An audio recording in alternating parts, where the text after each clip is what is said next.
ഹാഷ്മി, ശരിക്കും നമ്മൾ പ്രതീക്ഷിക്കാത്ത കോട്ടകളിൽ പോലും വിരുദ്ധ സ്വരം കേൾക്കുന്നു. പ്രത്യേകിച്ച് എനിക്ക് തോന്നുന്നത് ഈ കണ്ണൂരിന്റെ രാഷ്ട്രീയത്തിലൊക്കെ തന്നെ കേട്ടുകഴിവില്ലാത്ത രീതിയിൽ. അതുപോലെ അമ്പലപ്പുഴയിലും ഒരു മനുഷ്യൻ വിളിക്കുന്നു അല്ലേ, അപ്പൊ പിന്നെ രണ്ടത്താണി, നമ്മൾ യുവതി രണ്ടത്താണിക്കൊക്കെ ഇങ്ങനെ ഒരു മാറി ചിന്തിക്കാൻ പറ്റുന്ന പോലും ആലോചിച്ചിട്ടില്ല. ബി ദിലീപ് കുമാർ നേരത്തെ ജി സുധാകരന്റെ സഹോദരൻ രക്തസാക്ഷി പന്ത്രണ്ട് കോളേജിലാണ് ഞാൻ പഠിച്ച കോളേജ്. ഞാൻ വിദ്യാർത്ഥി ഞാൻ പോയിരുന്നു. അപ്പൊ നാഞ്ഞു വിളിച്ച അനശ്വര ഭുവനേശ്വര രാജൻ ഭുവനൻ മുസ്തഫമാരുടെ രാജേഷ് ചോബി ആൻഡ്രൂസ്മാരുടെ എരിയുന്ന ചികയുന്ന കുഴിയുന്ന കുഴിമാടം കൈചൂണ്ടി ഞങ്ങൾ പറയുന്നു, മാറണം മാറണം മാറ്റി എഴുതണം, മാറണം മാറണം മാറ്റി എഴുതണം, നാറിപ്പൊഴുത്തൊരു നാടിൻ വ്യവസ്ഥിതി, മാറിയില്ലെങ്കിലോ മാറ്റിയില്ലെങ്കിലോ മാറ്റണം നമ്മൾ തൻ വിപ്ലവ ശക്തികൾ എന്ന് ഉറക്ക മുദ്രാവാക്യം വിളിച്ച് കോളേജ് അത്. അപ്പൊ അങ്ങനെ രക്തസാക്ഷിയുടെ സഹോദരൻ സി പി എം വിട്ടുപോകുന്നോ അല്ലെങ്കിൽ പൊതുസ്വതന്ത്രനാകുന്നോ സ്വപ്നേബി ആരും കരുതല് സ്കേൻ. അങ്ങനെ തെക്കൊരു സുധാകരൻ വടക്കൊരു സുധാകരൻ, തെക്കു സുധാകരൻ ജി സുധാകരൻ അമ്പലപ്പുഴയിൽ പാർട്ടിയോട് കലാപം ഉണ്ടാക്കി ഇറങ്ങി പൊതുസ്വതന്ത്രനായി UDF പിന്തുണയോടെ മത്സരിക്കുന്നു. വടക്ക് സുധാകരനാണ് സ്കേൻ. ഇന്ന് സംഭവിച്ചതെന്നല്ല, വടക്ക് സുധാകരൻ കെ സുധാകരൻ കോൺഗ്രസിന്റെ സുധാകരൻ മത്സരിക്കോ ഇല്ലയോ എന്നതിനെ കുറിച്ച് തർക്കം അതിരൂക്ഷം. SK രാവിലെ മോർണിംഗ് ഷോ കയറുമ്പോൾ തുടങ്ങിയ ചോദ്യം ഇപ്പോഴും ആ ചോദ്യമായി തന്നെ നിൽക്കുന്നു. ഏറ്റവും ഒടുവിൽ അത് സമവായത്തിലേക്ക് എത്തിയെന്ന് പറയുന്നു.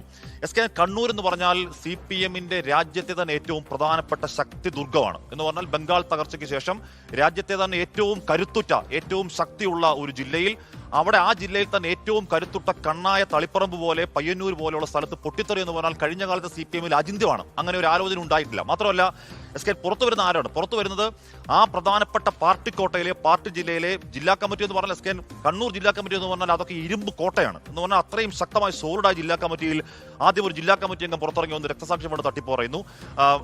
അതിൽ ചർച്ച നിൽക്കുന്നു. അദ്ദേഹത്തെ വർഗവഞ്ചകൻ എന്ന് പാർട്ടി വിളിക്കുന്നു. അദ്ദേഹം വിമതനെ മത്സരിക്കുന്നു. തൊട്ടു പിന്നാലെ തളിപ്പറമ്പിൽ ആറ് തളിപ്പറമ്പ് സാക്ഷാൽ MV ഗോവിന്ദന്റെ തളിപ്പറമ്പിൽ അവിടെ ജില്ലാ സെക്രട്ടേറിയറ്റ് അംഗം GK ഗോവിന്ദൻ പുറത്തു വരുന്നു.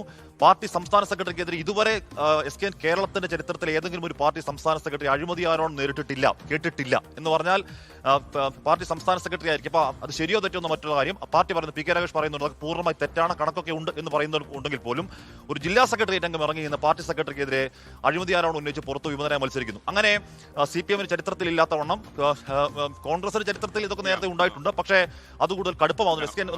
ഒന്നാമത്തെ കാര്യം, ഇത് ഒന്ന് പൊട്ടിത്തെറിച്ച് ആ പൊട്ടിത്തെറി അടങ്ങി അല്ലെങ്കിൽ മുറിവേറ്റ മനസ്സുകളെ മരുന്ന് തേച്ച് മുറിവുണക്കി ഒന്ന് ശീലമാക്കുള്ള സമയമില്ല SK. അതാണ് പ്രശ്നം. ഒട്ടും സമയമില്ല. ആകെ ഇനി 21 ദിവസം മാത്രമാണ് ബാക്കി. ഈ സ്ഥാനാർത്ഥികൾ ഗ്രൗണ്ടിലേക്ക് ഇറങ്ങണം, അവർക്ക് വീട് കയറണം, ദിവസങ്ങളില്ല, ഒട്ടും ദിവസം